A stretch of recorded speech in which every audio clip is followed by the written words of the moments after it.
Bueno, yo creo que podemos dar inicio. Em, ¿Está por ahí? Sí, sí Listo. estoy. Bueno, les presento al doctor Alirio Bastidas. Él es médico internista, profesor asistente de la Universidad de La Sabana, especialista en neumología y epidemiología. Entonces, doctor, le agradecemos mucho su tiempo y le agradecemos mucho que haya querido participar con nosotros y pues estará ayudándonos y apoyándonos a los grupos de interés de medicina interna. Mil gracias, doctor. Muchas gracias, Hugo. Buenos días para todos. Primero yo quiero felicitarlos pues ante esta iniciativa y pues brindar también mi apoyo en lo que eventualmente les pueda colaborar. Pienso que las actividades académicas que se realizan en plan de, ¿no es cierto?, o en plan de procurar el conocimiento de los médicos y luego beneficiar a largo término a los pacientes y a los que a mí también me conocen los procesos de investigación, pues me parece fundamental. Mm, Hoy el tema, digamos que de pronto es un poco extenso, y va a tratar de abordar, si bien es cierto, pues las opciones terapéuticas para tuberculosis resistente, como todo ese enfoque y esos procedimientos diagnósticos para llegar a la misma. Los avances en enfermedades como la tuberculosis son relativamente lentos en el tiempo. Lastimosamente, una enfermedad del tercer mundo, de personas pobres y donde los medicamentos la mayoría de las veces pues son gestionados por los gobiernos para pues su consecución barata. Entonces, a veces sin ese llamativo de las grandes industrias para potenciales desarrollos rápidos en el caso pues de esta enfermedad. Lo que nosotros, ¿no es cierto?, o el temario que vamos a tratar ahora es dividir la tuberculosis multidroga resistente y la tuberculosis extremadamente resistente a los medicamentos, con cada uno de estos temas puntuales para las mismas. Sin embargo, ¿no es cierto?, nosotros debemos conocer unas definiciones iniciales en ese nivel de resistencia de los medicamentos para tuberculosis. Y las principales definiciones se encuentran en esta diapositiva, a manera de pirámide, porque entre comillas, afortunadamente todavía es más resistente, es más frecuente la monoresistencia que la resistencia a múltiples fármacos, que la poliresistencia, en términos de frecuencia de pacientes. ¿A qué definimos nosotros un sujeto que es monoresistente en medicamentos para tuberculosis? A que ese paciente presente en su cultivo in vitro resistencia a un solo medicamento, independientemente del que sea. La tuberculosis resistente a múltiples fármacos o multidrogo resistente, como la conocemos, es que se presente una resistencia in vitro a la isoniazida y a la rifampicina al mismo tiempo. Hay otros conceptos, ¿no es cierto?, similares, en el cual se encuentra la poliresistencia, que es esa resistencia igual in vitro a más de un fármaco antituberculoso diferente a la isoniazida y a la rifampicina simultáneamente. ¿Por qué se hace esta diferencia? Porque se consideran pilares supremamente importantes en el tratamiento, incluso de la multiresistencia a la isoniazida y a la rifampicina. Y afectar a estos dos fármacos pilares, pues afectará en gran medida al manejo posterior de la tuberculosis resistente. Por otra parte, ¿no es cierto?, vean que estoy enfatizando al concepto in vitro. Generalmente, este término de resistencia es más que todo un hallazgo, ¿no es cierto?, un diagnóstico que se realiza en el laboratorio de bacteriología, ya que, como lo veremos más adelante, consideraciones clínicas de pronto son difíciles de tener para determinar resistencia o no. Luego el siguiente concepto se encuentra la tuberculosis previo a la extensamente resistente, que es la resistencia, discúlpeme, quedó mal, in vitro a la isoniazida y a la rifampicina, y una fluoroquinolona o un medicamento inyectable de segunda línea. y posteriormente uno de los términos aún más severos y preocupantes en el caso de tuberculosis resistente a medicamentos, la llamada tuberculosis extensa o extensamente o por algunos ampliamente resistente, que es esa resistencia que presenta la isoniazida, rifampicina a cualquier fluoroquinolona y al menos uno de los 3 medicamentos inyectables de segunda línea, ya sea amikacina, kanamicina o capreomicina.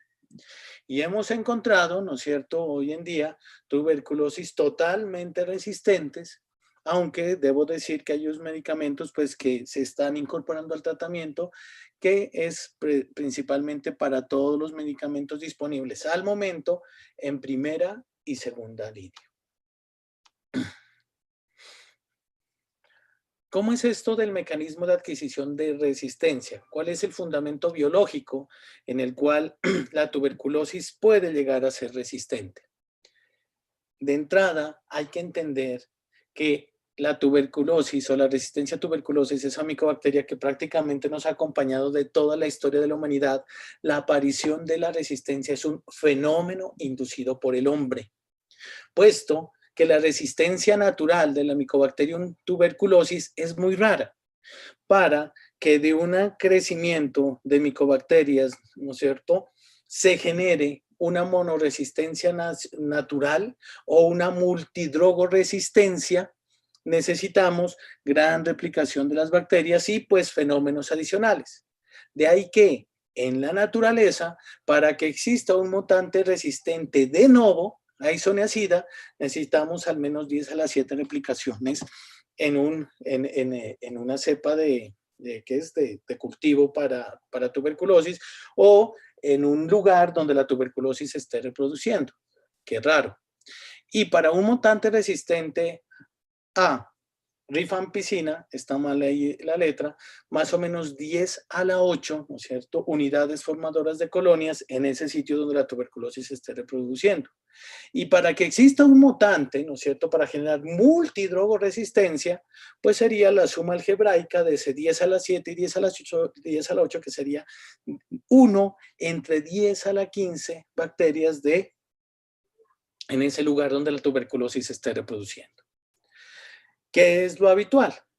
Que nosotros, ¿no es cierto?, adquiramos de otros pacientes o que en nuestro tratamiento para tuberculosis se desarrollen esas cepas resistentes a la misma y que si nosotros, a pesar de eso, damos un tratamiento habitual, ¿no es cierto?, con isoniazida, rifampicina, piracinamida, aquí falta etambutol, pero digamos que esto es uno de los esquemas de tratamiento mínimos, ¿ya?, o que a pesar de nosotros tener, por esa excepción natural, una bacteria entre 10 a la 15, ¿no es cierto?, unidades formadoras de colonia de resistencia a medicamentos, darle el tratamiento habitual, al mínimo con esos 3 fármacos, pues tiene un alto chance de curación, a pesar, ¿no es cierto?, de que exista una frecuencia o un fenómeno, ¿no es cierto?, natural espontáneo para generar la misma.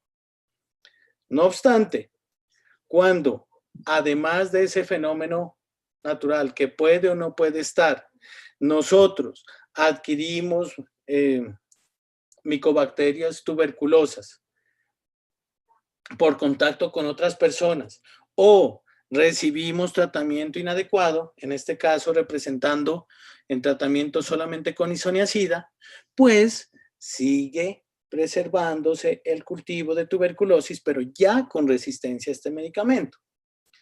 Estos cultivos, ¿no es cierto?, pueden, con el tratamiento subsecuente, ahora ya sea con isoniazida o rifampicina, fíjense que todavía sigue biterapia, ¿no?, generar otras colonias ya con más mutantes que no solo pueden ser resistentes a isoniazida, sino a rifampicina o isoniazida, o incluso aparecer a resistencias a piracinamida y a los otros medicamentos. Y finalmente ya ese tratamiento que damos entre isoniazida y rifampicina en estos sujetos ya ser ineficientes y esas cepas comenzar a crecer ya con multidrogoresistencias o con panresistencias a múltiples fármacos. Fíjense que en las diapositivas también se trata de representar los tratamientos ineficientes que pueden ser dados o por falta de los esquemas completos o por interrupciones de los pacientes. De ahí que consideremos que la resistencia generada en tuberculosis sea un proceso asociado al tratamiento fabricado por el hombre para esos pacientes y no un fenómeno inicialmente natural. ¿Qué es lo que puede pasar y lo que veíamos?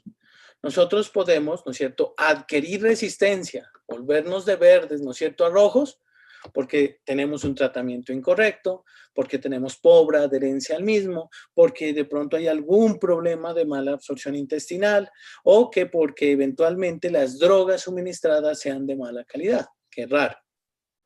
O que yo adquiera esa tuberculosis, ¿no es cierto?, resistente, porque un paciente que hizo mal esto, ¿no es cierto?, que no tomó el tratamiento de manera adecuada, me contagie y de ahí yo desarrolle de nuevo esa tuberculosis. Entonces, digamos que bajo ese concepto podemos dirimir como unas dos formas de visión de esa tuberculosis resistente que yo puedo adquirir, ¿no es cierto? Una resistencia farmacológica adquirida que se desarrolla cuando yo estoy recibiendo una terapia, cuando yo he recibido ese tratamiento de manera ineficiente y que también esa resistencia farmacológica adquirida la llamo resistencia secundaria. O, en el otro caso, que un paciente, otro sujeto, me transmita a mí la tuberculosis resistente sin yo haber recibido tratamiento previo de la misma. En ese caso, la resistencia la llamaré, entre comillas, primaria o resistencia inicial. Estos conceptos son importantes para algo que vamos a ver más adelante. Pero, ¿qué es lo que pasa? ¿Cuáles son los significados clínicos, ¿no es cierto?, de tener ese espectro de resistencia ahora en nuestra comunidad? Pues ahora tenemos un tratamiento, ¿no es cierto?, habitual, el cual consta de dos fases. Una primera fase dada por la toma de isoniazida, rifampicina, piracinamida y tambutol, generalmente de lunes a sábado, y que se complementa con una segunda fase con isoniazida y rifampicina, que puede ser dada de 2 a 3 veces por semana, pero que hay que recordar, la damos en este momento 3 veces por semana para garantizar mayor continuidad en el tratamiento antituberculoso de los pacientes. Cuando se daba martes y jueves y el paciente no iba el jueves a la administración de su droga, perdías miércoles, jueves, viernes, sábado, domingo y lunes hasta la nueva administración. Sin embargo, cuando das lunes, miércoles y viernes, pues y no vas un día, digamos que este tiempo se acorta por lo menos en 1 o a veces hasta 2 días. Entonces, ¿qué es lo que pasa? El paciente que me viene a la comunidad tengo para ofrecerle este tipo de tratamiento. ¿Y qué puede ser? Que el paciente me venga pan susceptible o que el paciente pueda tener una resistencia inicial a isoniazida o a rifampicina, o que en el último caso un paciente me haya pasado a mí la multidrogoresistencia y yo tenga que afrontarlo con esta opción terapéutica. Entonces, si es pan susceptible y le doy el tratamiento habitual, este tratamiento, y se cura, perfecto, no hay ningún problema. Sin embargo, ¿no es cierto?, si hay una pobre adherencia, existe el riesgo de un tratamiento intermitente y que este mismo tratamiento comience a fallar en el manejo de ese paciente.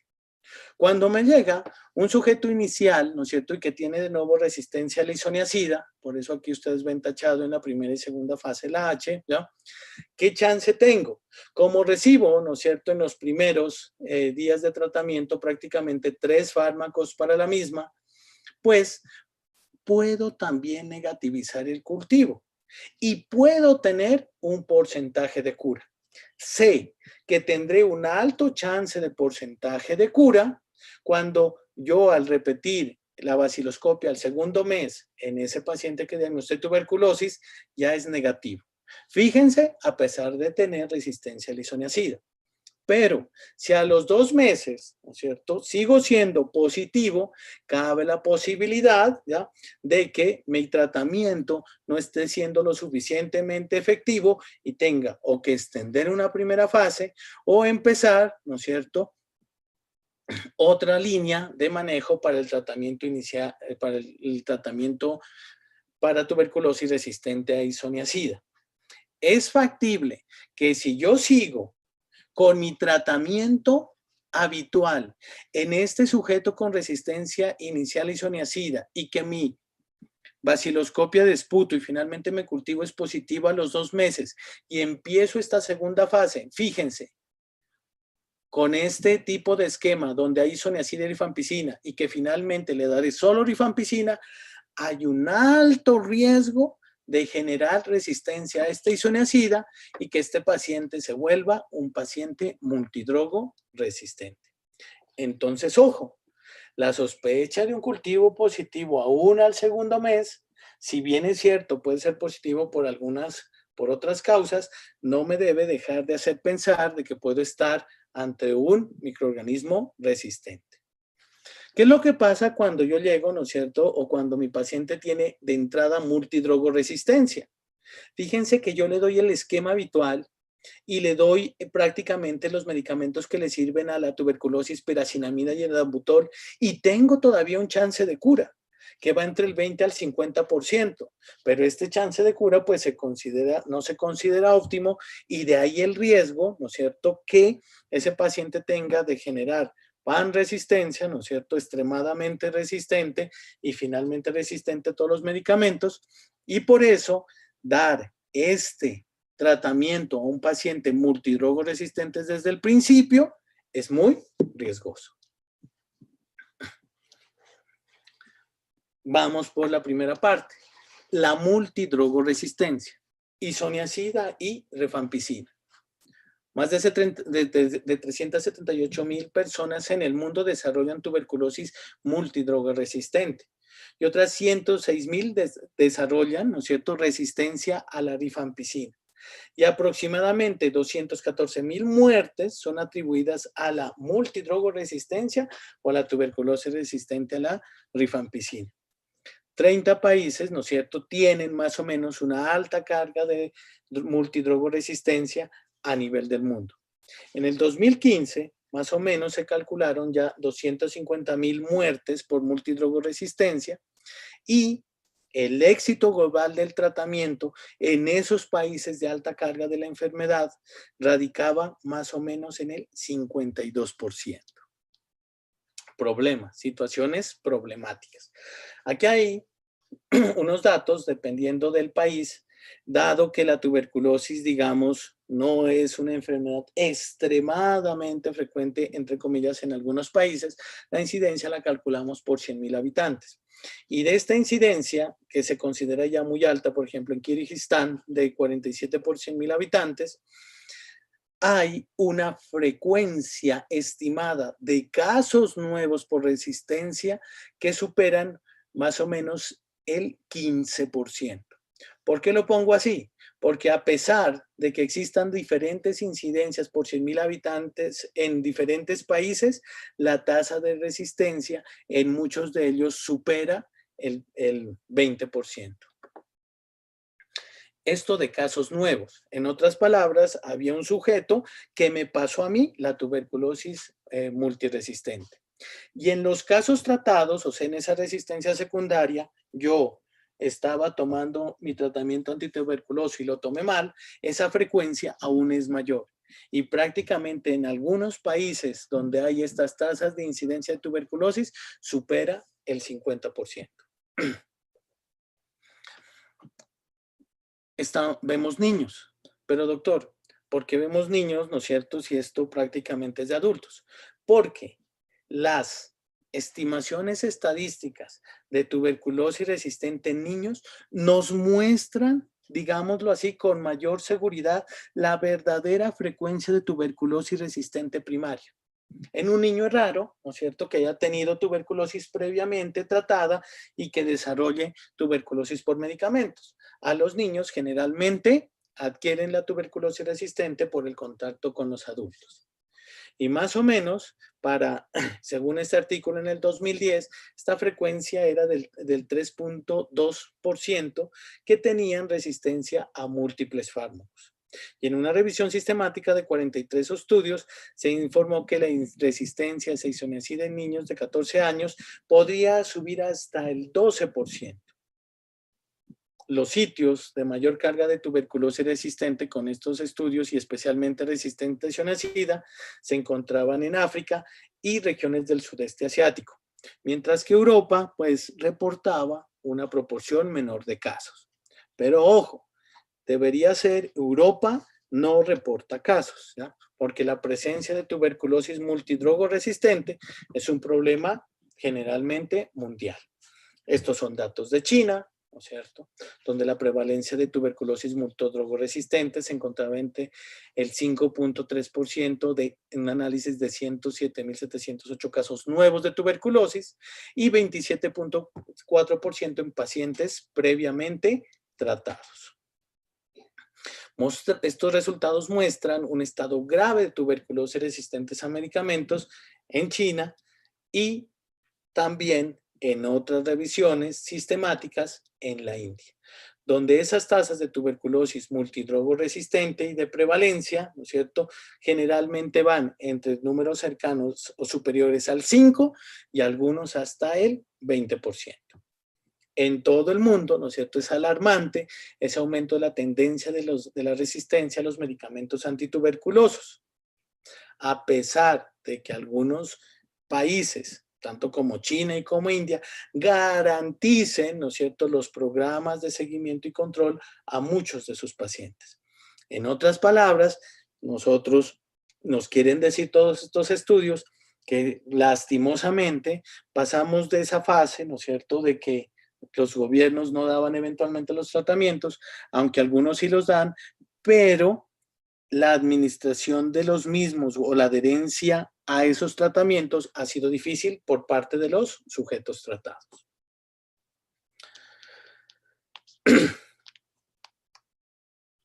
¿Qué es lo que pasa, ¿no es cierto?, en otras regiones con la resistencia a los medicamentos y especialmente en África? La situación no difiere, ¿no es cierto? Si existen revisiones y estudios de multidrogoresistencia y que en África superan el 10% y a la isoniazida entre el 23% y a veces hasta el 25%. Sin embargo, ¿no es cierto?, parecería que cuando analizamos el continente africano, donde nosotros decimos allá hay mayor prevalencia de VIH, ¿no?, de pronto es porque hay más frecuencia de la misma. Pero en estas revisiones sistemáticas parece ser que ese aumento de tuberculosis resistente no parecía estar influenciada por las altas tasas de VIH. ¿Qué es lo que pasa en el paciente de tuberculosis multidrogorresistente y VIH? Parece que el VIH no es factor de riesgo, pero el paciente que le da tuberculosis resistente y VIH obviamente tiene un riesgo mayor de fallecer. En Estados Unidos, que digamos es uno de los sitios donde menos reportan casos de tuberculosis multidrogorresistente, y esto para el 2015, ¿no?, había casos presentes. Y la situación, ¿no es cierto?, había también aumentado en los últimos años. Esto es el caso, ¿no es cierto?, de los niños positivos, también en Estados Unidos, donde muestra, recuerden, los niños nos evalúan a mí la frecuencia de tuberculosis primaria, un aumento del contagio entre personas de tuberculosis multidrogo resistente. Colombia no es la excepción. Toma esta diapositiva de una charla del doctor Jairo Pérez, de diagnóstico molecular de la misma, donde pienso yo tomaba los datos más actualizados de la situación en el país. ¿Y qué es lo que se observa? ¿Cierto? Estos son todos los casos relacionados a aislamiento de tuberculosis y tuberculosis en azul, ¿cierto?, resistente a medicamentos, que ha venido en la proporción, aumentando en la proporción en los últimos años. No obstante, hay la tuberculosis extremadamente resistente en Colombia no muestra grandes o sustanciales cambios. En un sentido, pues más o menos afortunado. Y la situación de menores de 15 años en Colombia es similar. Digamos que en este último estudio no presentaban esas tasas tan altas de resistencia del 6.5% más o menos al 2010, sino pues que estas tasas de resistencia en menores de 15 años han estado en el 5.8%. De ahí, digamos que con los datos actuales en Colombia, pues esa proporción de multidrogoresistencia primaria y secundaria, pues no ha aumentado de manera significativa. No obstante, pues todavía se cree que hay gran cantidad de subregistros de los mismos y falta de cultivos y tomas de sensibilidad específicas para tener datos extremadamente confiables. Pero pues en términos generales parece que el ascenso no ha sido tan pronunciado. Luego de mirar que esto es una carga general, ¿no es cierto?, prácticamente para todo el mundo, que el problema se encuentra en países que garantizan también el tratamiento para todos sus sujetos, que parece no ser potenciada en regiones que tienen altas cargas de VIH y que en nuestro país sí aumentan esa proporción de riesgo, pero afortunadamente no en términos tan exponenciales como en otras partes del mundo, debemos conocer cuáles son los factores de riesgo para adquirir esta multidrogoresistencia. Aquí hay varios. Esta diapositiva la voy a pasar rápido, solo para mostrarles, ¿no es cierto?, los mismos. Pero sí enfatizar, ¿no es cierto?, que según el CDC, la mala adherencia a los medicamentos para tuberculosis, no completar los regímenes de medicamentos recetados y el desarrollo de tuberculosis después de haber tomado medicamentos es uno de los factores de riesgo más importantes para la resistencia. Retomemos lo que decíamos antes. Pueden haber, ¿no es cierto?, sujetos resistentes que han tomado tratamiento y pueden haber sujetos que adquirieron la resistencia de otros sujetos sin previamente adquirir tratamiento. ¿Cómo sospechar la resistencia o qué características tienen esos sujetos para yo sospechar la resistencia en esos diferentes grupos? Primero, en los que ya han recibido tratamiento, que exista la definición de fracaso.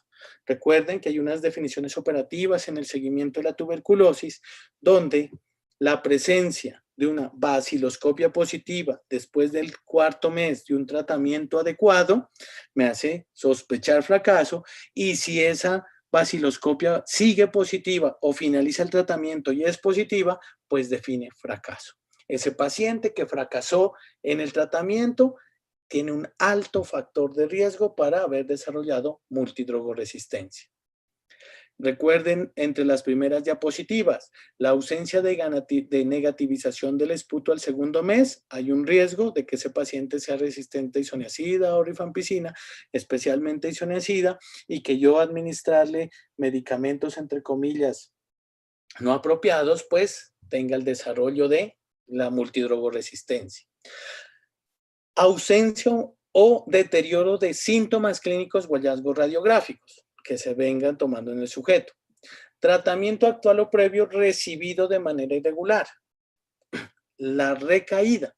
Y la recaída, ¿no es cierto?, digamos que se toma aquí después de haber negativizado una baciloscopia de esputo, volver a dar positivo antes o después de los 2 años. Recaída temprana menos de 2 años, recaída tardía después de los 2 años.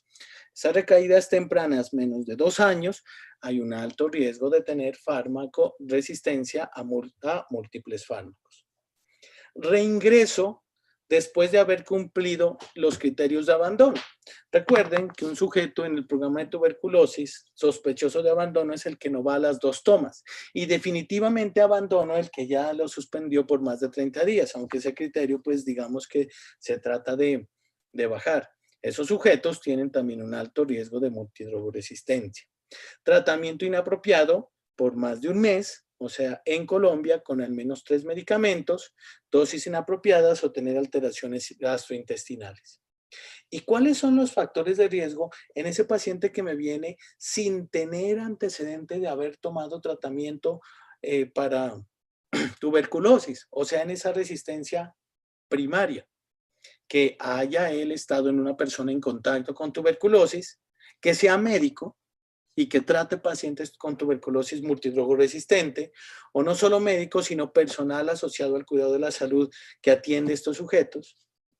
Exposiciones laborales o residencia en instituciones de alta prevalencia de tuberculosis resistente, como son las prisiones, residencia en o procedencia de países con altas tasas de tuberculosis multidrogoresistente, tratamiento como tuberculosis latente, cuando usted no diagnosticó la tuberculosis activa. Recuerden lo que algunos me han escuchado decir. Usted diagnostica tuberculosis latente cuando ha descartado tuberculosis activa. Pues darle a un paciente con tuberculosis activa un tratamiento como si fuera tuberculosis latente aumenta la resistencia. Y ojo, los sujetos con VIH, pero recordemos, el VIH no parece ser un factor de riesgo para adquirir tuberculosis resistente. Sin embargo, la adquisición de esta infección en estos pacientes aumenta significativamente la mortalidad, y de ahí que si tiene VIH, yo debería también sospechar, ¿no es cierto?, una posibilidad de tuberculosis resistente. Pero los factores que veíamos anteriormente es para detectar o no, ¿no es cierto?, o uno sospechar que el paciente tiene la multidrogoresistencia. En esta diapositiva es cuáles son los factores que están asociados a ese riesgo de aumentar multidrogoresistencia y que a mí me harían pensar que además de que ese paciente tiene ese tipo de micobacteria, iniciarle un tratamiento de segunda línea para tuberculosis resistente. Definitivamente, el fracaso de un tratamiento apropiado obliga a utilizar, ¿no es cierto?, los esquemas de segunda línea. La ausencia de conversiones bacteriológicas en las baciloscopias al segundo mes de tratamiento, en ausencia de mejoría o empeoramiento clínico o de los hallazgos radiográficos. Reingreso con una bacteriología o un examen positivo después del abandono y de haber recibido un tratamiento de manera irregular. La recaída temprana, lo que decíamos, negativizó al final del tratamiento, pero volvió a positivizar después de dentro de los 2 años de seguimiento del mismo, y la propia exposición confirmada a un paciente con multidrogaresistencia o tuberculosis extremadamente resistente. Entonces, estos nos hacen sospechar, pero las presencias de estos, ¿no es cierto?, específicamente estos factores de riesgo, además de la sospecha, inicio de tratamiento.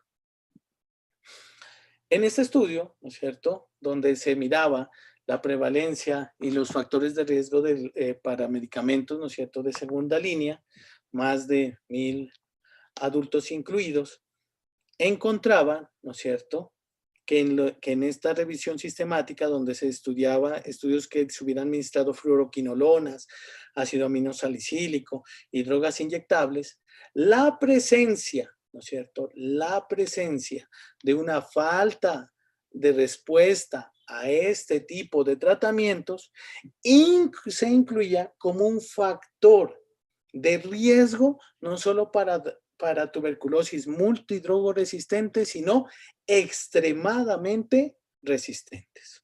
Entonces, el tratamiento previo con medicamentos de segunda línea y una evolución irregular o fracaso definitivamente constituye un factor de riesgo, y no se quede en la sola multidrogoresistencia, sino en la extremada resistencia. La presentación clínica son fiebre, tos, pérdida de peso, sudoración. Puede presentarse los cuadros de hemoptisis con dolor torácico, enfermedad pulmonar más avanzada, y en la tuberculosis extrapulmonar resistente, linfadenopatías, cambio del estado mental. O sea, la clínica de la tuberculosis resistente es prácticamente igual a la clínica de una tuberculosis no resistente en términos de yo conocerla de no. ¿Cómo hago entonces el diagnóstico de este tipo de tuberculosis? Como todo proceso clínico, usted debe tener una sospecha y finalmente una confirmación. Y entre esa sospecha ya hemos hablado que usted se puede enfrentar, ¿no es cierto?, a 2 tipos de situaciones. En los pacientes que consultan por primera vez y no tienen diagnóstico de resistencia, donde pues el cuadro clínico, como lo veíamos, no hay una diferencia entre pacientes que tengan la tuberculosis resistente y lo que no, y usted va a primar aquí, en este punto, los factores de riesgo.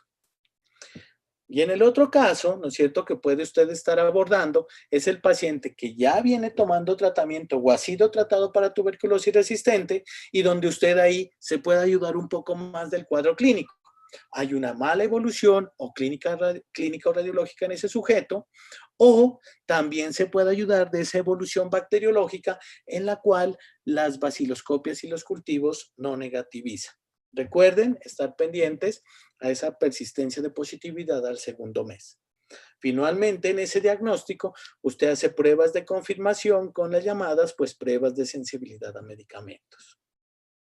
Debe hacer, ¿no es cierto?, todo lo que se hace en este tipo de abordaje, con su solicitud de radiografía de tórax y la sospecha, pues, es principalmente pulmonar, y las pruebas microbiológicas. Debemos recordar, ¿cierto?, que en términos de sensibilidad y especificidad, tener cualquier anormalidad compatible con tuberculosis activa o inactiva puede hablarnos del acercamiento a tuberculosis resistente hasta el 98%, ¿no? Pero la especificidad, ¿no es cierto?, es más baja. No obstante, a pesar de estos datos, no hay un patrón radiológico específico que me diga a mí si la tuberculosis es resistente o no. Me da mayor información la evolución radiológica cuando ya no hay cambios crónicos de la enfermedad, en que si no existe buena evolución radiológica en el paciente que estoy tratando o deterioro de la misma, puede estar ante sospecha de resistencia. Que la baciloscopia de esputo siga siendo positiva, ¿no? Es hasta el momento en nuestro medio el examen de seguimiento y es uno de los primeros que nos alerta de la posibilidad de tuberculosis resistente. Lastimosamente, ¿no es cierto?, esta prueba diagnóstica pues, puede no presentar resultados conclusivos en el 50 y el 70% de sujetos con enfermedad pulmonar activa. Todo esto depende de muchas cosas, entre ellas si los sujetos son paucibacilares o no, e incluso de la experiencia que tenga la bacterióloga en los laboratorios. En los sujetos, ¿no es cierto?, que también son VIH negativos, puede haber una mayor frecuencia, ¿no es cierto?, en el reconocimiento de micobacterias. La microscopía con fluorescencia, ¿no es cierto?, que puede también ayudarse para valorar esta baciloscopia, es 10% más sensible que la microscopía convencional. Y la especificidad, tanto en la fluorescencia como en la microscopía convencional, pues siguen siendo similares. No obstante, no olviden que sigue siendo el test diagnóstico para seguimiento en nuestro medio. En caso de tuberculosis pulmonar. Luego vienen, ¿no es cierto?, lo que se ha desarrollado en los últimos años, que son las pruebas moleculares de amplificación de ácido nucleico, que pueden ser, ¿no es cierto?, en línea o que pueden ser con RT y reacción de cadena de polimerasa rápida, que sirven para los abordajes de tuberculosis pulmonar y extrapulmonar, tienen alta especificidad, pero que puede variar su sensibilidad dependiendo del paciente que nos acerquemos. Son, ¿no es cierto?, indicaciones en nuestro medio, especialmente en la sospecha de tuberculosis activa, en los cuales la baciloscopia ha salido negativa. Ya vamos a ampliar un poco de los mismos. ¿En qué sujetos, no es cierto? Entonces, yo pedirle, además de la búsqueda del Mycobacterium tuberculosis y además de observar el seguimiento a través de la baciloscopia, las pruebas de sensibilidad. Y digamos que si somos muy conservadores, ¿no es cierto?, y puristas, todo país, ¿no es cierto?, sus casos nuevos, dado la situación actual de la tuberculosis multidrogoresistente en el mundo, debería cultivar y hacer pruebas de sensibilidad. No obstante, no olvidemos estos procedimientos no dejan de ser costosos y entonces aquí hay una dificultad, ¿no es cierto?, entre valorar riesgo-beneficio y más que todo riesgo-costo, costo-beneficio para el abordaje de estos sujetos. Entonces, ¿a quienes definitivamente sí?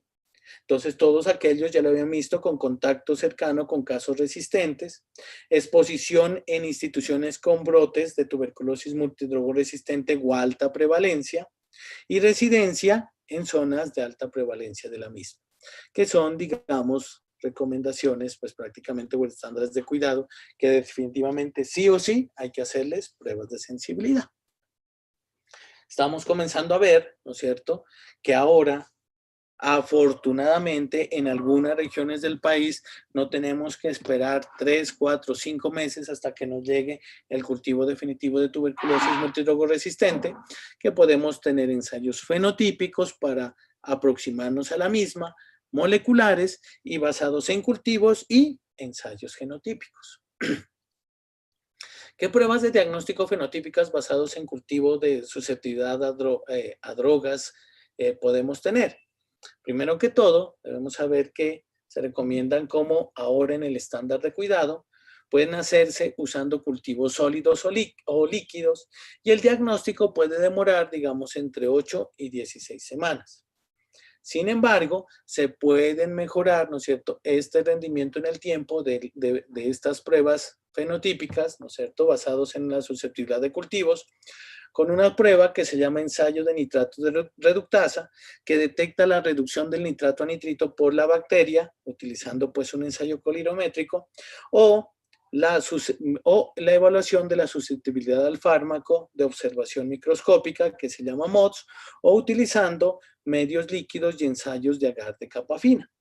Estos medios líquidos, creo que hay en Medellín un sitio pues que generalmente los desarrollan, porque hay que tener en cuenta que este tipo de pruebas de laboratorio pues son altamente especializadas y no se hacen en todas partes. Estos cultivos, ¿no es cierto?, se basan en la inoculación directa de muestras con los pacientes para la evaluación microscópica del crecimiento bacteriano.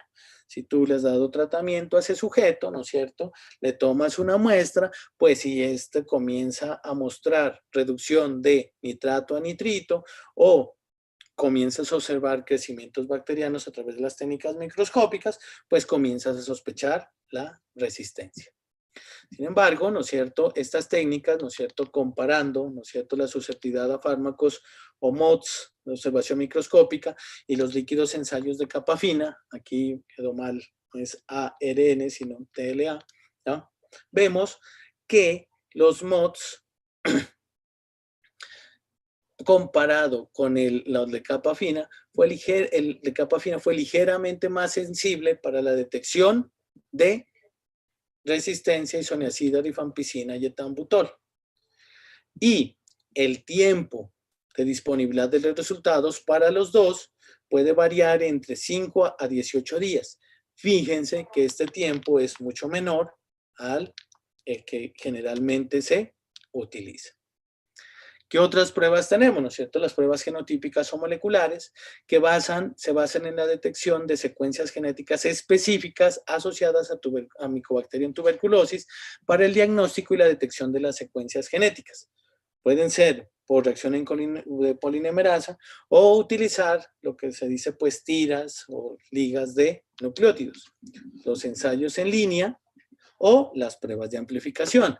Aquí en estas pruebas de amplificación yo creo que están seguros pues que ustedes han escuchado pues del GeneSPART. Estos ensayos, ¿no es cierto?, de sonda línea que son, ¿no es cierto?, utilizan sondas de reconocimiento de secuencias genéticas del Mycobacterium posiblemente asociado a resistencia, pues son aprobadas ya desde el 2008 para hacer una aproximación rápida a la multidrogoresistencia. Hay esta marca comercial, hay muchas, pero hay esta, la cual utiliza PCR múltiples para amplificar el DNA del patógeno, hacen una hibridación inversa de los mismos para identificar Mycobacterium tuberculosis que pueden ser resistentes a la isoniazida o a la rifampicina porque detectan mutaciones en los genes RPOB, CADG y INA. Estas pruebas en laboratorios especializados, pues más o menos abarcan 5 horas de duración. Recuerden, no se pueden hacer en cualquier laboratorio porque el laboratorio debe estandarizar la prueba sobre la cual va a desarrollar estas técnicas diagnósticas. No se recomienda de todas formas el uso directo de ensayos de sonda lineal en muestras clínicas con vaciloscopia negativa y se requiere cultivo para el diagnóstico de tuberculosis multidrogoresistente con vaciloscopia negativa y tuberculosis ampliamente resistente a los medicamentos en XDR. GeneSpert, ¿cierto? Es una prueba de amplificación. No utilizamos una sonda, sino la propia amplificación del ADN. Es utilizada como una prueba de diagnóstico inicial para el diagnóstico de Mycobacterium tuberculosis resistente a la rifampicina y puede, ¿no es cierto?, puede ser complementaria cuando los sujetos, como lo decíamos anteriormente, tienen la vaciloscopia inicial negativa. El GeneSpert para la resistencia a rifampicina logra una sensibilidad del 94% y una especificidad del 98%. A diferencia de las anteriores, en criterios de costos, estandarizaciones de laboratorio, acceso, la OMS sí recomienda más esta prueba rápida automatizada para tuberculosis. La prueba rápida puede identificar la resistencia a rifampicina más o menos en 100 minutos. Ya hay un GeneSpert Ultra que lo que se diferencia es que si con el GeneSpert usual usted necesita 100 unidades formadoras de colonia con tuberculosis a rifampicina resistente para detectarlo con la prueba, con los GeneSpert Ultra hasta 10 unidades, 11 unidades formadoras de colonia para que la prueba pueda discriminar. Sin embargo, ¿no es cierto? Hay que tener en cuenta que en lugares o sitios donde la prevalencia de tuberculosis resistente a rifampicina sea menor del 2%, esta prueba puede confundirse con casos hasta un 50% de los mismos. Digamos que entre comillas, ¿no es cierto? Acá en Colombia y con los datos presentados anteriormente, pues hemos superado ese 2% de resistencia a rifampicina, pues y la tenemos presente para utilizar, digamos así, de manera más confiable el GeneSpert. Y estas sensibilidades, ¿no es cierto?, digamos que finalmente son comparadas con los cultivos, pero sigue siendo, ¿no es cierto?, sigue siendo dependiente de los mismos. Recuerden que estas pruebas moleculares van a ser positivas muchas veces hasta cuando usted terminó el tratamiento de la tuberculosis. De ahí que el seguimiento y los criterios de curación asociados a estas pruebas deberán complementarse o con cultivos o con muestras de vaciloscopia y el seguimiento clínico de los pacientes. Además, parece ser que en sujetos, en este caso infectados con VIH, estas sensibilidades pueden caer hasta el 80%. Para determinar el régimen de tratamiento óptimo, los Centros para el Control y la Prevención de Enfermedades recomiendan que los resultados positivos de la prueba GeneSpert, ¿no es cierto?, se confirmen mediante secuenciación rápida de ADN del gen RPO a partir de aislados resistentes de Mycobacterium tuberculosis seguidos de pruebas de susceptibilidad a los medicamentos basados en el crecimiento. En otras palabras, no te recomiendan los sistemas lineales basales dentro de la primera línea, pero sí el GeneSpert. Y si el GeneSpert es positivo para rifampicina, sí haces esas secuenciaciones genéticas especializadas para los mismos, no en sentido contrario. Manejo. Para el manejo, y hay una guía, ¿no es cierto?, que sale del 2013 acá en Colombia, y luego una prácticamente resolución del ministerio del 2019, que creo que ustedes, pues al final yo les muestro una foto que deben aproximarse para su lectura en el manejo de tuberculosis, pues nosotros debemos definir como una serie de 3 tipos de tratamiento que se pueden dar para estos pacientes. Primero, lo que es un tratamiento empírico, que es un esquema diseñado de acuerdo con la historia detallada de los medicamentos antituberculosos recibidos en los tratamientos previos, ¿ya? Detallado. Este paciente tomó tal medicamento, puede ser resistente al mismo, entonces le voy a dar este. según los datos nacionales o locales de vigilancia de resistencia a fármacos, y este esquema puede ajustarse, ¿no es cierto?, adquiriendo finalmente un tratamiento individualizado. En la guía y lo que habitualmente nosotros utilizamos en la práctica clínica no es solo un tratamiento empírico con relación a sus antecedentes, sino que damos un tratamiento estandarizado, ¿ya?, que es un esquema de tratamiento con base en datos nacionales o locales de resistencia a fármacos. En ausencia, ¿no es cierto?, de esos grupos, digamos, o antecedentes personales o pruebas de sensibilidad previa.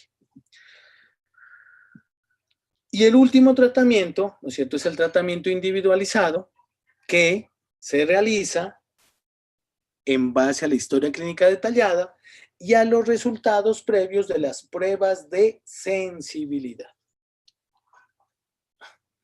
Para el 2016, el tratamiento, ¿no es cierto?, las pautas grandes recomendadas por la OMS para el tratamiento de la tuberculosis resistente hablan de un régimen de fase intensiva recomendado con mayor o igual a 5 medicamentos eficaces para la tuberculosis, donde colocaban la piracinamida más 4 agentes principales de segunda línea. Y aquí hablaban pues de un elegido del grupo A, uno del grupo B, más 2 del grupo C. Vamos más adelante pues acercarnos a esa clasificación. Y se puede agregar unos grupos que decían medicamentos del grupo de 2 y otros del de 3 para llevar un total de 5 medicamentos efectivos. El régimen puede fortalecerse aún más con dosis altas de isoniazida y o etambutol. No obstante, ¿no es cierto?, hace algunos años también decíamos, pues definitivamente necesitamos esperar los resultados del cultivo para mirar si crece la bacteria y ser definitivamente resistente y hacer las pruebas de sensibilidad. Con la llegada de las pruebas moleculares, y en este caso del Ginesper, digamos que ese espectro, ¿no es cierto?, se nos abre. El paciente en el cual nosotros deseamos llegar a hacer una aproximación molecular, igual, paciente con sospecha de tuberculosis y vaciloscopia o muestras negativas, se toma el Ginesper y si este Ginesper, ¿no es cierto?, es no detectado, entonces uno siempre deberá como reevaluar la conducta de ese seguimiento y considerar, dependiendo del caso, la repetición del mismo. Use el juicio clínico también para la toma de estas decisiones. Si detecta tuberculosis, pero la detección a la resistencia a rifampicina no es detectada, entonces pues siga el tratamiento de primera línea. Si detecta, ¿no es cierto?, tuberculosis resistente a la rifampicina, ¿no es cierto?, evalúe los factores de riesgo para multidrogoresistencia. En este cuadro es donde uno se da cuenta de la importancia también de los factores de riesgo en el abordaje del paciente con multidrogoresistencia. Y si el paciente tiene, ¿no es cierto?, un alto riesgo de la misma, ¿qué toca hacer? Iniciar un tratamiento de segunda línea. Si el paciente tiene bajo riesgo, usted puede repetir, ¿no es cierto?, el Ginesper, y si el Ginesper sigue detectando resistencia a la rifampicina, seguir un tratamiento de segunda línea. Si el sujeto, ¿no es cierto?, la resistencia a rifampicina en la segunda toma no es detectada, puede darle un tratamiento de primera línea. Recuerden, ¿no es cierto?, que a pesar, ¿no es cierto?, de esa resistencia a un medicamento, ese esquema de 3 medicamentos adicionales, en esa primera fase puede tener una alta tasa de curación. Y si el micobacterio no es detectado, entonces en ese segundo control, pues reevalúe la nueva toma o la evolución clínica. Cuando la muestra o el resultado da indeterminado, ¿no es cierto?, usted puede tomar 2 opciones, ¿no es cierto? El micobacterium es detectado, pero la resistencia indeterminada. Lo puede tratar con primera línea, repetir el Ginesper, ¿no es cierto?, y nuevamente recorrer el diagrama de flujo. Y cuando no hay resultados o el test es inválido, pues lo que se sugiere es repetir la prueba indudablemente y volver a pasar el algoritmo. ¿Todo esto para qué? Pues para que lleguemos, ¿no es cierto?, a ese entre comillas, diagnóstico de tuberculosis resistente y nosotros comenzar a evaluar el esquema de tratamiento apropiado. En la mayoría de las veces, cuando estas pruebas, ¿no es cierto?, rifampicina, las otras pruebas moleculares de detección genética, la falta de negatividad, el fracaso, ¿no es cierto?, que se puede presentar en los pacientes, recuerden, tomamos un tratamiento estandarizado y se inicia la mayoría de las veces sin pruebas de sensibilidad en los cultivos. ¿Y cómo es los pasos generales para este tratamiento? Usted, en términos generales, se recomienda utilizar una fluoroquinolona, un medicamento inyectable, etionamida o protionamida y piracinamida. Digamos que hasta hace algunos años uno definía en 4 grupos el iniciar el tipo de tratamiento estandarizado para tuberculosis. Sin embargo, esos 4 grupos se redujeron a 2 porque en términos prácticos yo debo definir lo que estamos viendo en el momento, multidrogoresistencia, que entraría en la categoría 1, baciloscopia positiva, que no haya negativizado, paciente con VIH, cuando la enfermedad de tuberculosis es severa a pesar del tratamiento instaurado, y en la categoría 4, donde este nivel, ¿no es cierto?, ya me incluye los multidrogoresistentes y extremadamente resistentes. En el 2009, ¿no es cierto?, en la resolución que yo les digo, aparece esta tabla donde comenzamos a ver ese tipo de categorías de medicamentos para el abordaje de la tuberculosis resistente. Entonces están los clase A, medicamentos para ser priorizados, que antes, ¿no es cierto?, estaban o se recomendaban en primera línea, pues, las fluoroquinolonas. Y además, en esa suma de las recomendaciones por la OMS, más un medicamento inyectado, o sea, un aminoglucósido. Y no olvide tionamida y piracinamida. En total, ahí tratar de completar los 5 medicamentos. Pero ya subió la bedaquilina y el linezolid. En la clase B, medicamentos para adicionar la clofamicina y la cicloserina.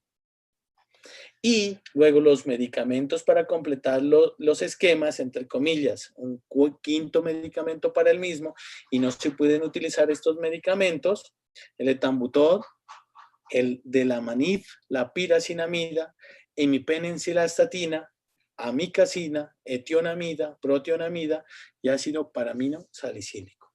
Aquí están las abreviaturas. Yo sé que a veces para uno es un poco incómodo aprendérselas por los esquemas pues, que aparecen en las resoluciones, pero pues hay que hacerlo. Entonces, estas fluoroquinolonas utilizadas son la levofloxacina, moxifloxacina, la gatifloxacina. En medicamentos inyectables, ¿no es cierto?, de segunda línea, la capromicina, canamicina y streptomicina, y otros agentes de segunda línea, los que ven ahí, incluidos pues el linezolid. Recordar, ¿no es cierto?, que la amicacina, capromicina y canamicina, eventualmente no utilizarlas en niños con enfermedad leve y utilizar otros medicamentos. La bedaquilina ya subió de escalafón en el último reporte en Colombia. El hecho es que yo estaba buscando, ¿no es cierto?, si ya estaba disponible acá en el INVIMA y me aparecía como fármaco vital no disponible. No se recomienda a niños, se puede utilizar en pacientes de 6 a 17 años. La tiocetacetona, por múltiples interacciones medicamentosas, hay que no usarla, utilizarla con mucho cuidado en los pacientes con VIH. Recordar, la bedaquilina, este nuevo medicamento, inhibe específicamente el ATP, sintetasa micobacteriana, una enzima esencial para la generación de energía del medicamento antituberculoso. Y el delamanid es un medicamento de acción, interviene en la inhibición de la síntesis de los componentes de la pared celular micobacteriana. ¿Qué tanto? Entonces, pues, según la Organización Mundial de la Salud y para el 2016, se recomienda que el tiempo de ese tratamiento se dé una fase intensiva de 8 meses para la mayoría de los pacientes, que puede modificarse según la respuesta del tratamiento. Y una duración total del tratamiento de 20 meses, sugerida para la mayoría de los pacientes no tratados previamente con tuberculosis multidrogoresistente, que pueden modificarse dependiendo de la respuesta al tratamiento. O sea, de entrada, prolongación de la primera y segunda fase, de entrada entre 4 o 5 medicamentos antituberculosos, de entrada diferentes mecanismos de acción y saber que otros medicamentos que hace algunos años se encontraban en escalones posteriores han aumentado. Y en los pacientes no tratados previamente con medicamentos de segunda línea y en quienes la resistencia a las fenoquinolonas y los agentes inyectables hayan sido excluidos, pues de pronto, ¿no es cierto?, no le vamos a dar 20 meses, sino individualizar y darlo de 9 a 12 meses. Esto es lo que está en la guía del 2013, el esquema de tratamiento, escúcheme bien, estándar, con estos 5 medicamentos: canamicina, levofloxacina, cicloserina, etionamida y piracinamida, y la fase de continuación. Y también desde ese tiempo, desde el 2013, ¿no es cierto?, que se cambiará la fase después del seguimiento estricto del paciente, cuando se obtenga conversión bacteriológica, definida como el resultado de 2 cultivos consecutivos negativos con al menos un mes de diferencia. Ojo, cuando se utilicen las pruebas de sensibilidad farmacológica, ya habrá que individualizar o pasar un tratamiento individualizado según el paciente. Entonces, esto es lo que les hablaba, ¿no es cierto?, del comité, que esto es fuente del Comité Asesor de Tuberculosis y que pues está en Colombia para el año 2019, adaptado de la Organización Mundial de la Salud, donde fíjense que aquí ya me comienza a entrar la bedaquilina. Aquí está la dosis, 400 miligramos diario por las primeras 2 semanas, luego 200 miligramos 3 veces por semana hasta las 22 semanas. También comienza a introducirse de una manera más alta el linezolid y el de la manita. Esta guía sí es recomendable porque digamos que los parámetros de tratamiento en los casos de tuberculosis extremadamente resistente o poliresistente o con, en este caso, patrón de resistencia único a isoniazida o a isoniazida piracinamida o a isoniazida etambutol, recomienda, ¿no es cierto?, esquemas inicialmente con, mire, lo mismo, isoniazida, rifampicina, piracina, etambutol más levofloxacina. Ojo, esto es monoresistencia o poliresistencia, no es multidrogoresistencia, ¿no? Luego el segundo, ¿no es cierto?, el segundo mes, más o menos con lo mismo, hasta completar 6 meses de tratamiento. Y si en el tercer mes de esos seguimientos que hacemos se identifica la resistencia isoniazida, se recomienda iniciar este mismo esquema por 6 a 9 meses, evaluando evolución clínica y bacteriológica. En otras palabras, el paciente con monoresistencia habitualmente toma o se indica el tratamiento, entre comillas, estándar 1, más en las primeras fases una fluoroquinolona. Muy bien. En estos otros estudios, y en este estudio pues de corte retrospectivo, ¿cierto?, se evaluaba el seguimiento, ¿no es cierto?, de los sujetos en tratamiento de multidrogoresistencia con al menos o más de 6 fármacos efectivos para lo mismo. Y lo que finalmente trata de incluir este estudio es la utilización, ¿no es cierto?, y el riesgo de fracaso o, mejor dicho, de tener un tratamiento exitoso en los pacientes con multidrogoresistencia dependiendo del número de medicamentos, ¿no? Y que finalmente se ve que, entre comillas, ¿no es cierto?, a mayor número de medicamentos utilizados, mayor o igual a 5 medicamentos por día, pues se obtenían mejores tasas de curación. No obstante, y volvemos a lo mismo, una de las principales causas de no adherencia son los efectos adversos al tratamiento de tuberculosis que se instaura. Utilizar más de 5 medicamentos obtienen mejores tasas de curación, pero mayores tasas de intolerancia. De ahí que uno prefiera, luego de obtener las pruebas de sensibilidad, realizar tratamientos individualizados. En este otro estudio, que finalmente fue un metaanálisis más 12,000 pacientes, evalúan también ese número de medicamentos utilizados, ¿no?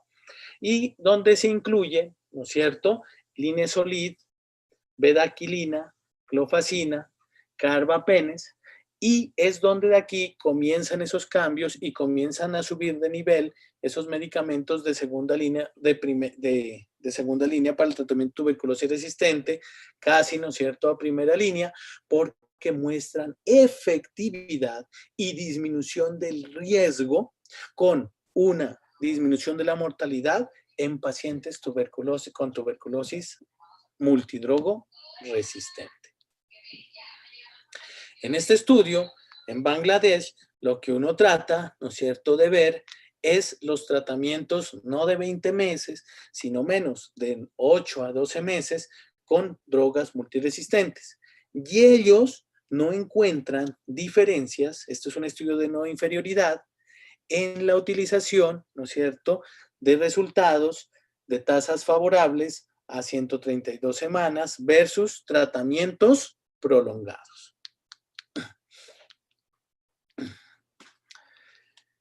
En personas con tuberculosis resistentes a la rifampicina, que eran susceptibles a fenoclorinonas y aminoglicósidos, un régimen corto no era inferior a un régimen largo con respecto al resultado primario de eficacia y era similar al régimen largo en términos de seguridad.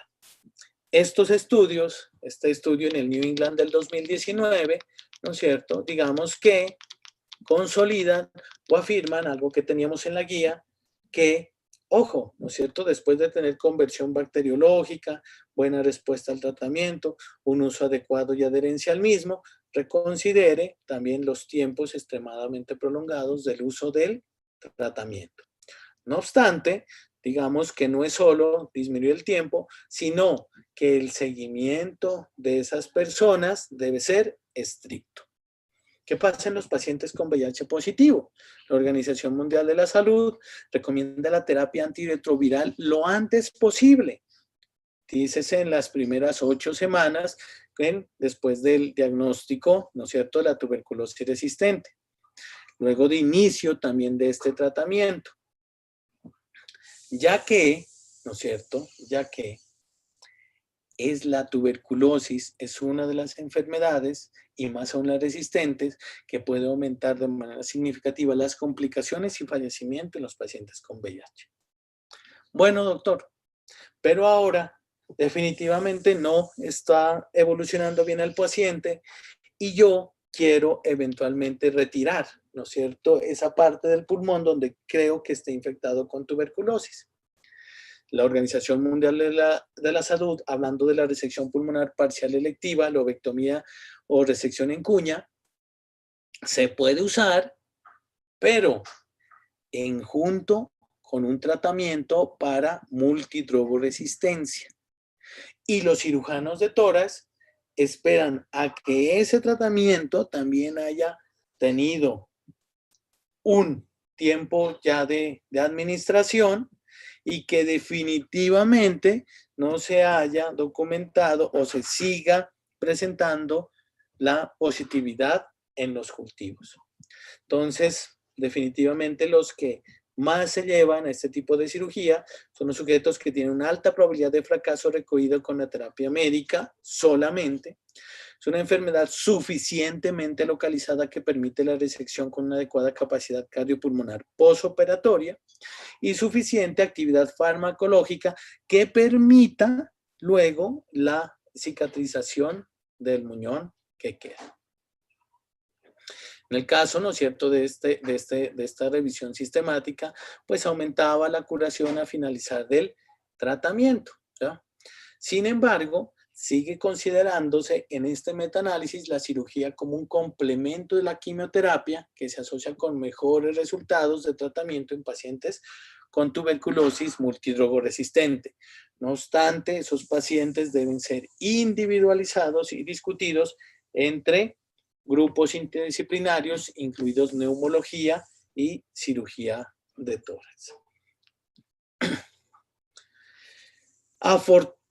Bueno, afortunadamente aún el tratamiento es exitoso aproximadamente en 2/3 de los pacientes con multidrogoresistencia. Y ese porcentaje menor, lastimosamente, también puede desarrollar que persiste positivo resistencia especialmente a las fluoroquinolonas.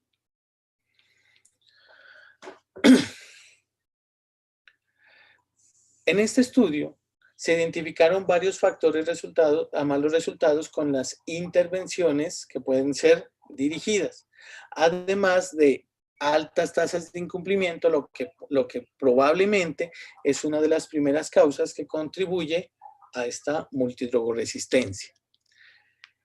En este caso, se siguió un programa de tuberculosis y las fallas en ese programa, ¿no es cierto?, indican que es deber, ¿no es cierto?, de los gobiernos y de las instituciones realizar el seguimiento estricto en este tipo de sujetos. Ahora, ¿qué pasa en los sujetos, ¿no es cierto?, que son contacto con pacientes con tuberculosis multidrogoresistente y no han desarrollado la enfermedad? Pues no se ha recomendado hasta el momento que usted le puede dar, entre comillas, un tratamiento pues para una tuberculosis latente por tuberculosis multidrogoresistente. Sin embargo, usted debe investigar estos contactos si la persona, ¿no es cierto?, o el contacto con él, la baciloscopia de esputo tiene baciloscopia es positiva, y si ese contacto, ¿no es cierto?, ha tenido en la microscopía o la prueba de amplificación, ¿ya?, de su contacto ser positivo. Ahora, usted sigue y definitivamente mira tratamiento en el paciente con contacto si tiene ya baciloscopia de esputo, o sea, si el otro paciente ya le dio positiva, o si logró realizar una prueba molecular en ese contacto y te da positiva. En otras palabras, inicias tratamiento si tú al ser contacto desarrollaste tuberculosis activa. Y otra fuente de sospecha de ese contacto para tú decidir iniciarle posiblemente tratamiento es esos hallazgos en el pulmón muy compatibles con tuberculosis. ¿Por qué? Porque a ese contacto, ¿no es cierto?, que tuvo un contacto positivo confirmado con una persona con tuberculosis multidrogoresistente, le decides iniciar con estos aspectos el tratamiento para multidrogoresistencia, porque entre más se demore el tratamiento, mayor posibilidad habrá de contagio de multidrogoresistencia a otros sujetos. Se recomienda la búsqueda activa, ¿no es cierto?, de estos sujetos que hayan estado en contacto con pacientes multidrogoresistentes, y lo que decíamos, pues, que tú inicias con el tratamiento estándar porque ninguna de estas combinaciones más o menos en este tipo particular pues haya mostrado mayor eficiencia que el otro. La ATS y el CDC, ¿no es cierto?, tienen vigente y aún se recomienda esta apreciación. Cuando sea posible, use los resultados de susceptibilidad a los medicamentos para el aislamiento del Mycobacterium tuberculosis del paciente fuente, ya que puede orientar el tratamiento con todos los casos expuestos.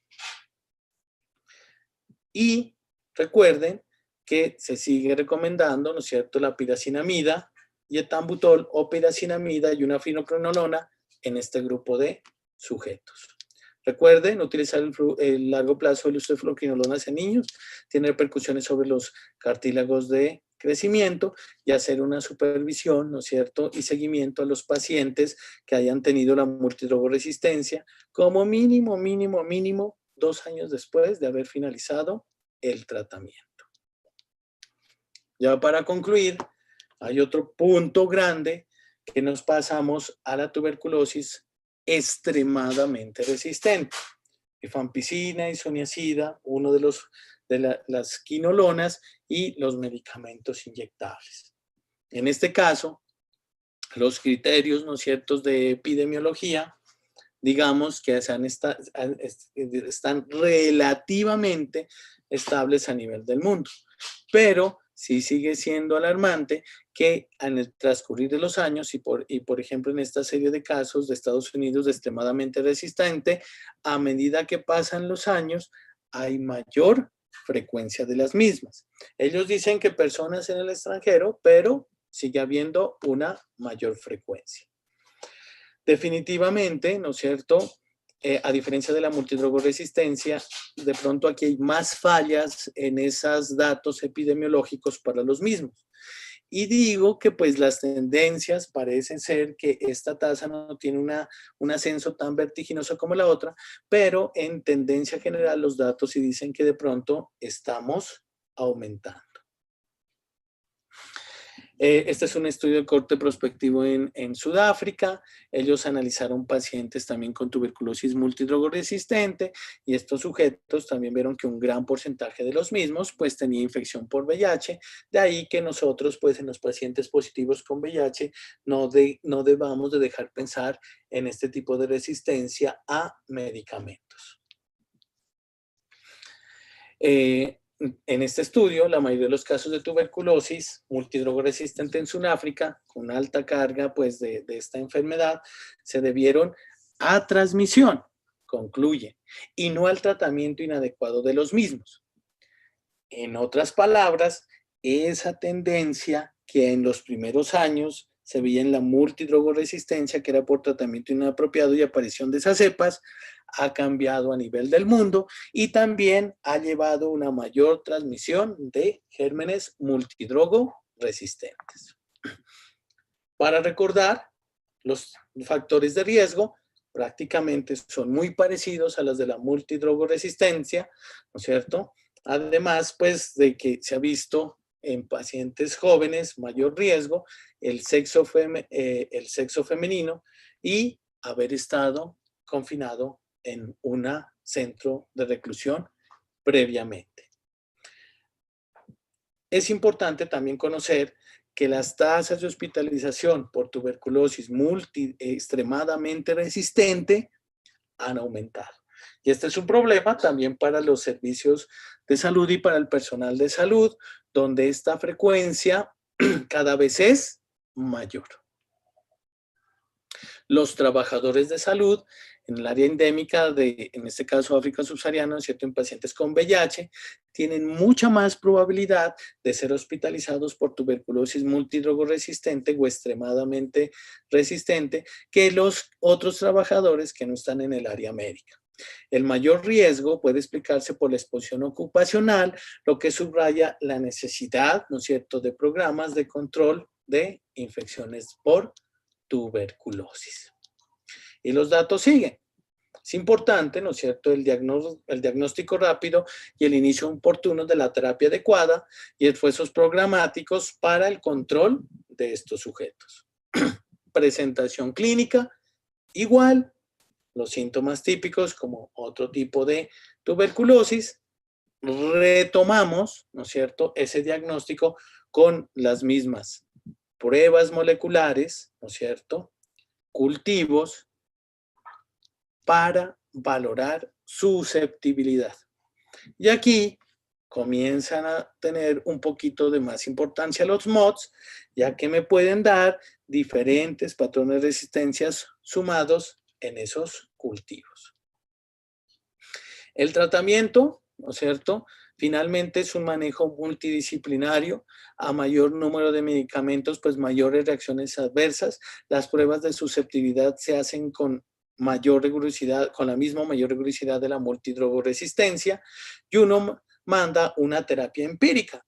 Recuerde, terapia empírica diferente a la estándar, un estudio cuidadoso de las drogas que recibió él previamente en su tratamiento, o si se dispone del caso índice que le generó la tuberculosis a ese paciente, para hacer finalmente algo más personalizado.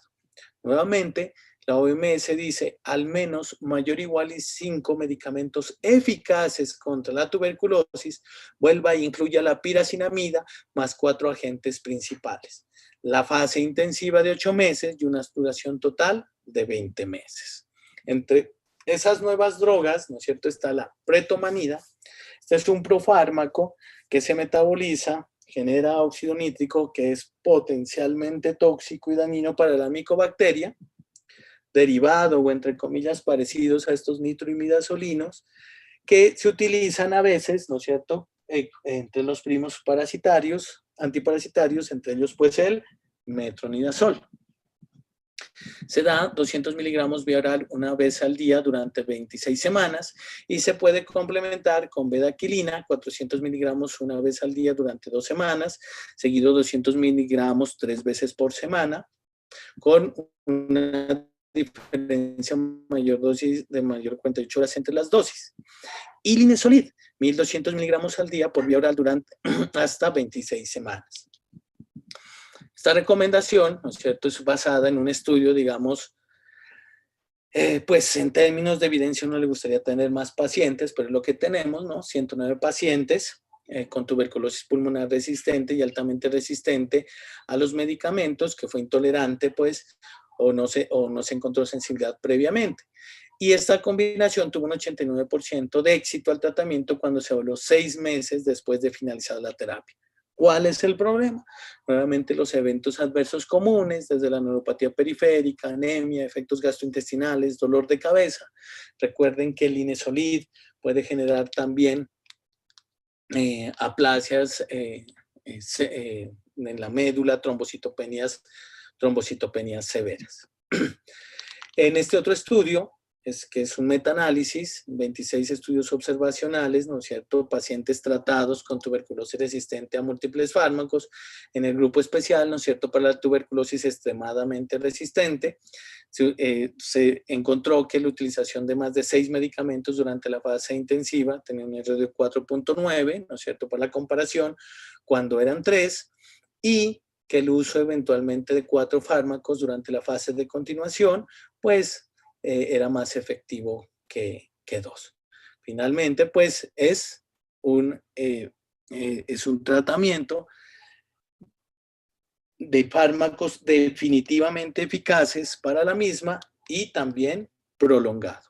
En este caso se evaluaron 20 a 25 meses de seguimiento. Dado los efectos adversos, ¿no es cierto?, de estos medicamentos, sigue siendo frecuente, además de, entre comillas, ese tratamiento estandarizado, luego cuando se pueda y con la y con la utilización de pruebas de sensibilidad, el tratamiento individualizado. En este otro estudio, ¿no es cierto?, se utilizaba vadequilina, pretomanid y linezolid en el tratamiento extensivo, ¿no es cierto?, y donde recibían estas drogas a estas dosis, y en el estudio poblacional 51% de los pacientes fueron VIH positivos. A pesar de tener toda esta gran cantidad de medicamentos, hubo un resultado favorable con cultivo negativo a los 6 meses sin fracaso o recaída del tratamiento. Y el 98% de estos sujetos logró completar 6 meses. No olviden que en los ensayos clínicos controlados los pacientes están más cuidados y de ahí pues que a veces las adherencias sean mejores. Murieron, ¿no es cierto?, 7 pacientes y esto es como lo complejo, ¿cierto?, ya que esa serie de condiciones asociadas, VIH, tuberculosis, polifarmacia, no deja total claro que sean efectos directos de los medicamentos o por la propia enfermedad. Y aquí se detectan pues todos los eventos adversos graves en ese estudio, 17% graves, otros clasificados entre 3 y 4, o sea, moderados 57%, prima mucho en las neuropatías periféricas, 81%, casi la mitad hace inmunosupresión, algunos comprometen la función hepática y muchos de ellos tuvieron que ser ajustados la dosis de linezolid. Nuevamente los procedimientos quirúrgicos deben estar supremamente individualizados y los mismos criterios. Alta probabilidad de fracaso con la terapia médica, enfermedad suficientemente localizada para que pueda ser extraída y suficiente actividad farmacológica para que luego el pulmón cicatrice. Finalmente, lo fundamental en este tipo de multidrogoresistencia o extremadamente resistencia son las medidas de prevención y control. Hemos desarrollado fármacos, pero fíjense que son polifarmacias, dosis mayor prolongadas en el tiempo, donde afortunadamente existen buenas tasas de curación si somos juiciosos, pero con el potencial riesgo de permanecer o de nuevamente reactivar la multidrogoresistencia. Y promoción y prevención, ¿por qué? Porque en el mundo estamos en un avance epidemiológico donde ya dejó de aparecer estas cepas por lo que no nos tomamos el tratamiento, sino que ya las comenzamos a transmitir entre nosotros. Este es finalmente el documento, ¿no es cierto?, impreso y la resolución, pues, que sale en el 2020, sobre la cual, ¿no es cierto?, se adoptan los lineamientos técnicos y operativos del Programa Nacional y Prevención de Tuberculosis, y donde habla tanto del tratamiento de primera línea como del abordaje y seguimiento de segunda línea. Muchas gracias a todos. No sé, Hugo, ¿me dirá? Muchas gracias, doctor. Creo que no hay muchas dudas que están en el chat, sin embargo, tenemos una, y es con respecto a los datos epidemiológicos, doc. Em, ¿qué dato nos puede servir para dar una verdadera incidencia? ¿El dato de la incidencia en los niños o la tasa de detección de casos? ¿Qué le parece a usted mejor? Entonces, digamos que nosotros siempre tenemos como dos escenarios grandes, ¿no es cierto? Esa resistencia a tuberculosis primaria, ¿no es cierto? Esa tuberculosis, esa frecuencia de tuberculosis primaria, o sea, en donde los pacientes no han recibido tratamientos previos, ¿ya? Entre comillas, la población infantil es donde existe, ¿no es cierto?, una razonable un razonable pensamiento para que nos hable de lo que está pasando con esa tasa de resistencia, ¿no? Y la resistencia, ¿no es cierto? La tasa de resistencia secundaria, indudablemente, pues sí hay que hacerla en toda la población que ha tomado o ha iniciado la toma de tratamiento antituberculoso.